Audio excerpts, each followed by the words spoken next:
All right, so I've had the grill for a little bit over a month. So far, I've cooked kielbasi, hot dogs, hamburgers, cheeseburgers, different types of steak. I've cooked sirloin um, and some shell steaks. I've cooked a couple of different types of chicken. I've smoked a couple of different types of pork shoulders, boneless and bone-in. And I've also smoked ribs. So far, I've been very happy with the results. I really like the Pit Boss competition blend for everyday cooking. The last time I did some ribs, I drained out the pellets. There's a couple of things in the back that you pull out and unscrew, and all the pellets will come out of the bottom. And I replaced them with a mix of apple and cherry flavored pellets. The ribs came out absolutely amazing. Smoked them for about 4 hours unwrapped. I spritzed them with some apple juice in between. And the last hour, I wrapped them with some brown sugar, honey, and Sweet Baby Ray's barbecue sauce, and then the leftover apple juice from the spray bottle. They were absolutely amazing ribs, falling off the bone.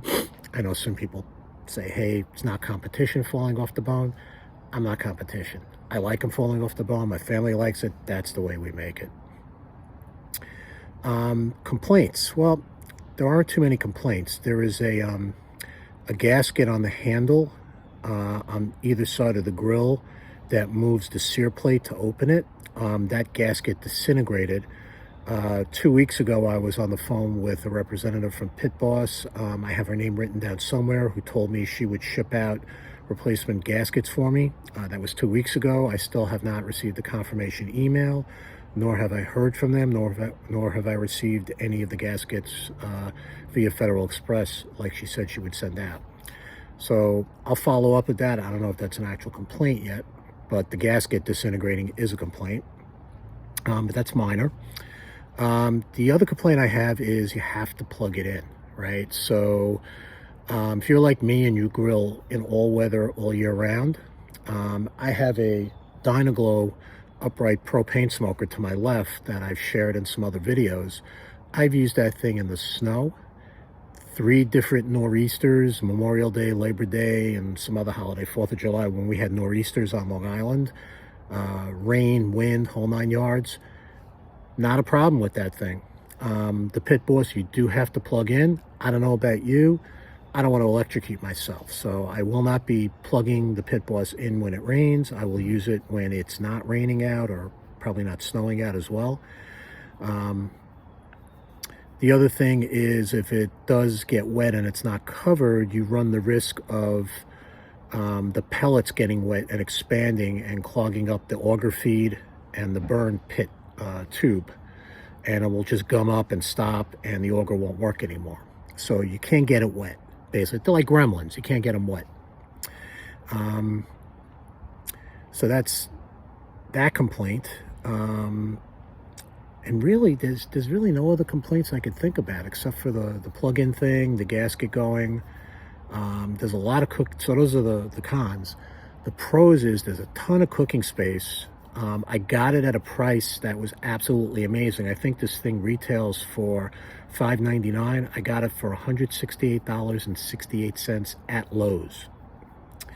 The only other thing I bought with it was a 40-pound bag of the competition blend pellets. Putting it together was relatively easy. It was unlike an IKEA instruction book where it actually made sense. I followed the instructions to the T. I did not have a problem. I think in all the time I was putting it together, I only had one stripped screw that wouldn't cooperate. Everything else was fine, and it wasn't a structural thing, so it didn't really matter. My daughter, who's 30 years old, helped me put it together. That was the same Sunday, that was Monday night after the Sunday that I picked it up. And my plan was to wait until the weekend and do the burn-in. And I got off work early on Tuesday, decided to do the burn-in on Tuesday, so I cranked it up incrementally. I started it at 250, I went to 300, I went to 400, I went to 450, and then I turned it on high after I did the initial smoke part, where you have to leave the lid open and then get the pellets lit, and then I closed the lid. I got it nice and hot. I sprayed it down with some cooking spray, put the cover on, and Wednesday I got home early again, and my wife says, "Why don't you make some kielbasa?" I said, "Let's make it on the pellet grill." Everybody loved it. My family likes smoking and grilling that I do. The only issue is they don't like really overly smoky food. And when I say overly smoky, there is smoke where it's really delightful to eat. It's delicious. You love it. You want to eat more. And there's smoky where at 2 o'clock, 3 o'clock in the morning, you're burping up smoke. We don't like that type of smoke. We like a smoke that's just enough to flavor it, not overly overpowering, I should say. That's what they like about this this pellet grill. So everything I've cooked on it so far, I've grilled on it, they loved, especially the burgers. The burgers, and the other thing is I kind of reverse sear everything. Well, the first time I made burgers on there, I cranked it up to 350. I let them cook for a bit. Within 15 minutes, I flipped them once and they were at about 145, 150 degrees. I opened up the sear plate. I got them a little seared, and they were juicy and delicious. Hot dogs, I like my hot dogs incinerated. I just throw them in there, they cook in minutes. Steak came out great. I've done pork chops. I've done my mojo chicken that's marinated with mojo marinade and some other spices. That came out amazing. I've smoked an 8-pound pork shoulder. It took me 15, 16 hours, but it was delicious when I had it. I've smoked a boneless pork shoulder, about a 4.5-pound one. That was absolutely amazing. I smoked ribs a couple of times, once with the competition blend and once with the apple and cherry blend. That was probably the best ribs I've ever made myself. Everybody loved them. I had the leftovers for lunch yesterday. I made kielbasa several times, just some regular chicken breasts. The list goes on and on and on. All I can say is it's easy to use, right? It's not one of these pellet grills that has an app.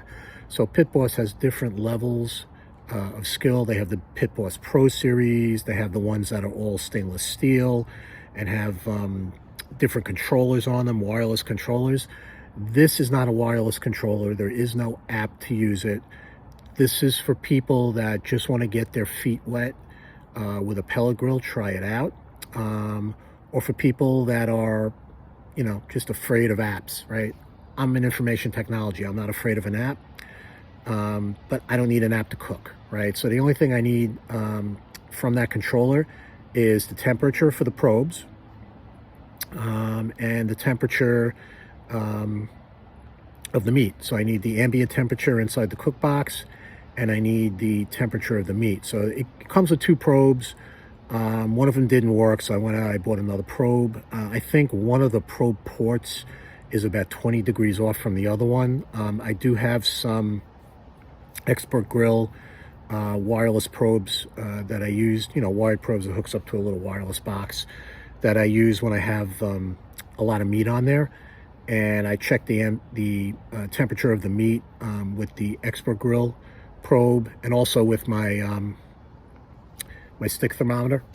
And one of the ports is 20 degrees off, so I'm just going to have to live with that unless Pit Boss decides to send me a new controller that will take care of that problem. So the temps work. It gets really hot really fast. I love it. Is it a replacement for a propane grill? Absolutely not. I have a propane grill underneath an overhang near my back door. When it's monsooning out, when it's snowing out, when it's really windy out, I use it. I used it last night. I made some shell steaks, New York strip steaks. They came out great, right? I have a smoker to use in the rain and the snow, right? My Dynaglow, water doesn't get in there. The thing's watertight. I have a Blackstone griddle. I can't really use that in the rain either. I could use it in the snow, but not the rain, because that would just defeat the purpose of it. And I do have 2 charcoal grills, which I can't use in the rain either. So, it does have its place. Again, I'm very happy with it. Pit Boss makes a good product. I'm going to see if I can get that gasket replaced, and I'm going to see if they can help me out with the 20-degree variation on the temperature. But again, I could live with that because of my other smoker. You know, there's, you know, I put it on high, I walk away, I come back and I check the water every 2 hours. If I go out, I turn it on low and I walk away and I come back 2.5, 3 hours later and check the water. The temperature is off probably by about 10 degrees, but you know, I go by time and I go by looking at it, right? And I check the temp of the actual meat itself with a meat probe. So again, if you have those pitmaster skills, that's great. I still consider myself a beginner. There are guys and gals out there that have a lot more experience than I do. But for a first pellet grill slash smoker, I think the PB700 is awesome. I would highly recommend it. I think Pit Boss makes a good product, and maybe someday, you know, 5 years from now when the warranty's up on this, I'll be looking at a higher end Pit Boss. You know, maybe something bigger, more shells, maybe with a wireless controller, who knows. As I'm getting older, I don't need a lot of gadgets. You know, I'm just, I got too many. I have a cell phone, which I'm using right now. I got so many gadgets, it's ridiculous, and I'm trying to cut down. So, you know, when I cook, I just don't need any extra things breaking. So that's really what I like about this, is really the only thing that's electronic on here is the controller. So once again, Ira from Holy Smoke Grilling and Barbecue, thumbs up for the Pit Boss PB700 pellet grill slash smoker. Highly recommend it. And do me a favor, if you like this video, hit the like button, and please subscribe to my YouTube channel, and tell all your friends to subscribe, and leave some comments if you'd like.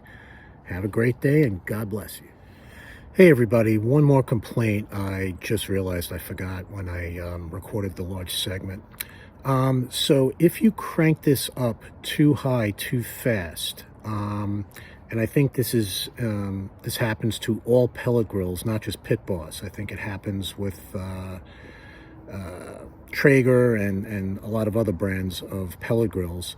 What happens is you get some kind of a blowback into the pellet tube where the auger is, and the pellets that are in there actually catch fire. And what happens is when you look at the grill, the pellet box starts smoking, and there's smoke pouring out, you know, like a backdraft through the bottom of the pellets up and out. I checked around on YouTube, and I did a search, and a bunch of other people posted videos of that happening to them when it's happened. So I know this is not just a Pit Boss issue, this is a pellet grill issue. So I just wanted to put that in the cons. You just have to be careful. If you want to cook on high and grill, you need to do it incrementally. And if you do get the smoke going through your pellet box, what you need to do is you need to crank it down slowly. So if you're at 450 or high, you need to just incrementally bring it down, and what'll happen is the fan will gradually slow down, and the heating element will gradually shut off, and it'll stop smoking. And then what I did was I pushed the prime button just to get I left it on the smoke setting, and I pushed the prime button just to get the, you know, whatever was in the tube out into the burn pot. And that seemed to work. And then I turned it off and I let it go through its shutdown procedure. What happens when you turn it off is the fan stays on until the pellets burn out. But if it does happen to you, you can go on YouTube or just do a search, and a dozen different people will tell you the same thing I just did. But I found that out, and I didn't panic or anything like that. But that is definitely a con for pellet grills in general, not for Pit Boss. Have a good day.